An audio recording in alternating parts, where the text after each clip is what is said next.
What's your big secret, James? Or shall I tell your bosses about our pit stop here in Hobbit country?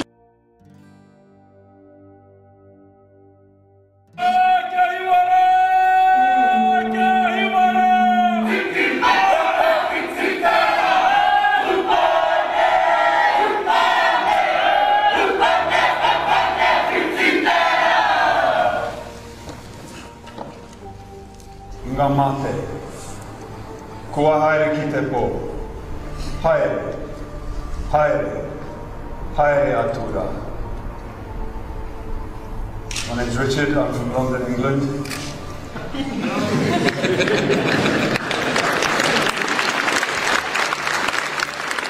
I would like to give thanks on behalf of everyone here as visitors for this ceremony, for this celebration, for the blessing of the soundstage, and for the welcome that you offer to us.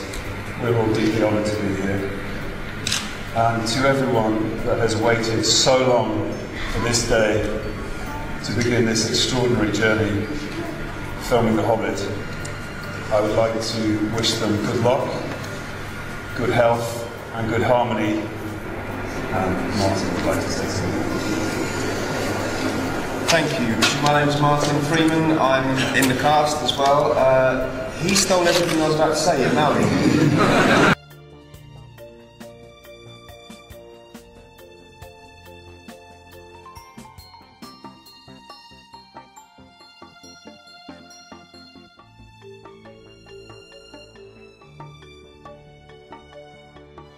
Richard Armitage, Thorin. Then Aidan Turner, Kelly. Rob Kaczynski, Philly. Yeah, I'm playing Thorin, who is the leader of the dwarves, of this particular group of dwarves on this particular quest.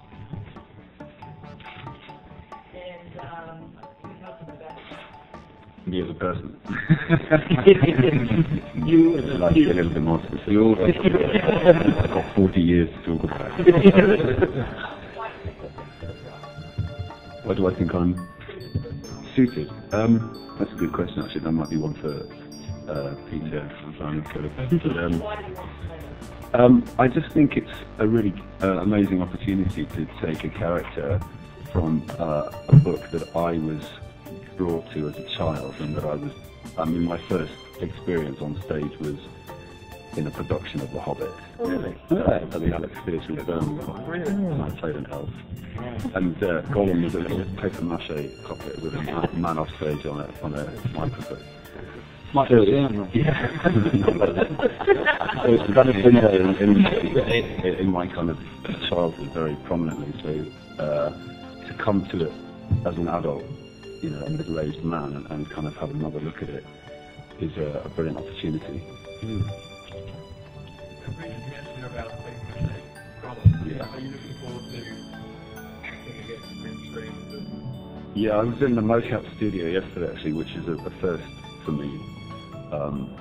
And it really, I've never quite understood the technology behind it, but it really does appear that it's like being in Avatar the movie, and I'm quite looking forward to that. But also, I think with this film in particular, there's enough creative genius in terms of the art department and the technological department, but at the same time, I do think we're going to get out there, you know, in nature and really experience this, possibly more so than a purely technical film, which is really exciting. It's a good marriage of both.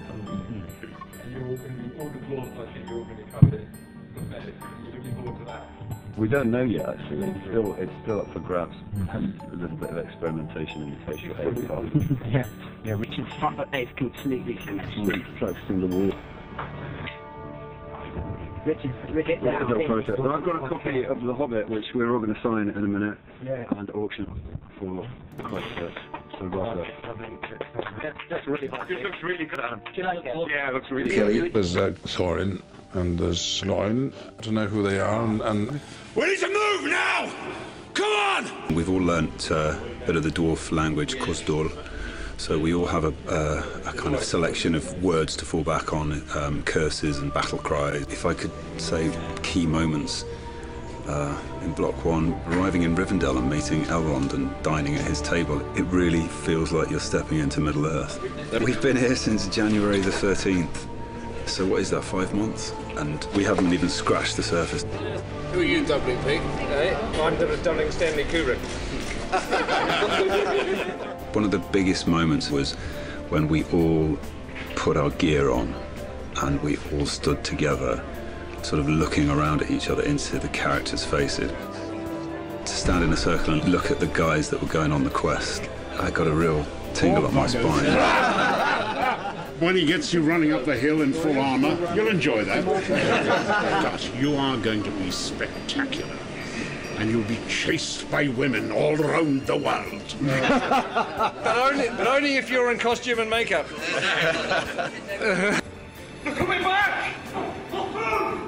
3D 48 frames is pretty unforgiving, and we have to change our whole way to go about coloring these things, because what we found out in early tests that if there wasn't enough red in these pieces, they would punch up